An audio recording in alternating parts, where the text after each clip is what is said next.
ये वीडियो उन लोगों के लिए है जो ये समझ रहे हैं कि नया कानून जो किसानों के लिए बनाया गया है उसका नुकसान सिर्फ किसान को होगा। जी नहीं, आप गलत हैं। अब मैं आपको समझा दूं, शायद आपको समझ में आ जाएगा। केवल एक सेक्शन बताता हूँ जिससे आपको पूरी कहानी समझ आ जाएगी।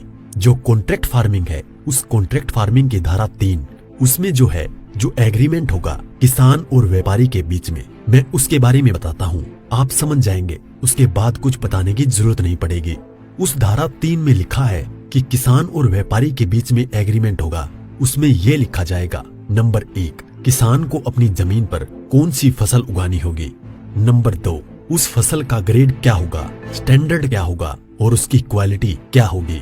नंबर 3, उस फसल को उगाने के लिए जो बीज होगा, जो खाद होगा, जो कीटनाशक होंगे, जो मशीनरी होगी, जो तकनीक होगी, उसे वो व्यापारी जिसके साथ समझौता हो रहा है वो देगा। उसके बाद उसी एग्रीमेंट पर लिखा जाएगा उसकी कीमत क्या होगी। जो फसल उगाएगा, जब फसल पक के तैयार हो जाएगी तो किस कीमत पर व्यापारी खरीदेगा, ये भी लिखा जाएगा। साथ में ये भी लिखा जाएगा कि इस फसल की कितनी बार चेकिंग होगी। तो बोते समय जब फसल बढ़ रही होगी उस समय, और जब फसल कट के व्यापारी खरीदेगा उस समय, 3 समय उसकी चेकिंग होगी। अब मैं आपको समझाता हूँ एक बहुत मोटे से उदाहरण से। समझो, ये मानिए कि इस कानून के हिसाब से पूरे देश की जमीन, पूरे देश के जो किसानों के पास जमीन है, उसका जो व्यापारी है उनसे एग्रीमेंट हो गया। व्यापारियों से एग्रीमेंट होने के बाद सारी जो फसल है वो कहाँ जाएगी, व्यापारी के घर में। इसका मतलब ये हुआ कि सरकार के पास खरीदने के लिए एक दाना नहीं बचेगा। सारी की सारी फसल व्यापारी खरीद के ले जाएगा। और व्यापारी कितनी फसल खरीद सकता है, पहले उस पे प्रतिबंधता थी। अब आवश्यक पशु अधिनियम से वो बैरिकेड हटा दिए गए हैं। यानी कि जो एक लगा रखा था बैरियर कि इससे ज्यादा नहीं खरीद सकते, लिमिट लगा रखी थी, लिमिट को खत्म कर दी। इसका मतलब व्यापारी जितनी चाहे फसल खरीद के अपने गोदाम में रख सकता है। अब मानिए कि पूरी फसल किसान से व्यापारी के घर चली गई, तो आप थोड़ा सा पीछे आइए। 2013 में इस सरकार ने संसद में कानून बनाया था इस देश के गरीब लोगों के लिए। 82 करोड़ गरीब लोगों के लिए नेशनल फूड सिक्योरिटी एक्ट यानी राष्ट्रीय खाद्य सुरक्षा कानून के तहत 82 करोड़ लोगों को 3 रुपए किलो चावल, 2 रुपए किलो गेहूं और 1 रुपए किलो मोटा अनाज देना था। अब मैं आपसे सवाल पूछता हूँ, अब समझिए, आप सब कुछ जब सारा अनाज व्यापारियों के पास चला गया, सरकार के पास कुछ नहीं है, तो सरकार इन 82 करोड़ लोगों को कहां से अनाज दिलाएगी, पहले तो ये बताएं। इसका मतलब जो 82 करोड़ गरीब सरकार की मदद पर निर्भर था वो खत्म हो गया। मतलब आप कह रहे हैं कि किसानों के खिलाफ बिल है, किसानों की भलाई की बात कर रहे हैं, किसानों के खिलाफ लोग समझ रहे हैं। नहीं, ये पूरे देश के खिलाफ है। इससे 82 करोड़ गरीब खत्म। देश में 5 लाख जो राशन की दुकानें हैं वो भी खत्म। 5 लाख राशन की दुकानों में कुछ रोजगार भी मिलता होगा, वो भी खत्म। अब इसके बाद आप आ जाइए कि जब किसान को सारी चीजें, जो खाद भी है, बीज भी है, कीटनाशक भी है, मशीनें भी हैं, तकनीक भी है, वो व्यापारी जिससे समझौता हुआ है वो ही देगा। तो जो व्यापारी ये काम करते हैं, कोई खाद बेचता है, कोई बीज बेचता है, कोई मशीन बेचता है, तो कोई कीटनाशक बेचता है, वो व्यापारी भी खत्म। तो आपने व्यापारी खत्म कर दिए, गरीब मजदूर खत्म कर दिए, और किसानों को आपने बंधक बना दिया, मजदूर बना दिया, गुलाम बना दिया। कैसे? अब मैं बताता हूँ।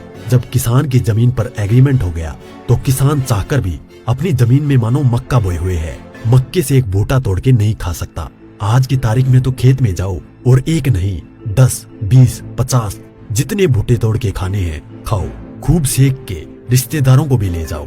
साथ में गन्ना अगर बो रखा है, एक गन्ना नहीं खा सकता। क्यों? क्योंकि व्यापारी से समझौता है। अगर एक गन्ना टूट लिया तो फिर उसके बाद व्यापारी से लड़ते रहो, आप एसडीएम के यहाँ, एडीएम के यहाँ। मतलब ये है कि अपनी ही जमीन पर किसान अपने लिए, अपने बच्चों के लिए अगर मन करता है, जो फसल किसानों ने उगाई है, किसानों की मेहनत है, उसमें से एक दाना नहीं ले सकता।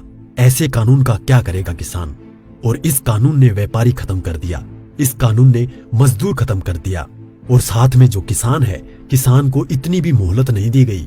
आज की तारीख में तो किसान किसी भी जगह से दूर जाकर, यहाँ से ठीक नहीं मिला तो वहां से ले, वहां नहीं मिला तो वहां से ले, यहाँ से कम नहीं मिला तो यहाँ से ले। खाद और बीज अपनी मर्जी से ले सकता है, इसके बाद नहीं, इसके बाद तो व्यापारी ही देगा। इसका मतलब ये हुआ कि चंद व्यापारियों के हाथ में पूरा देश जाने वाला है।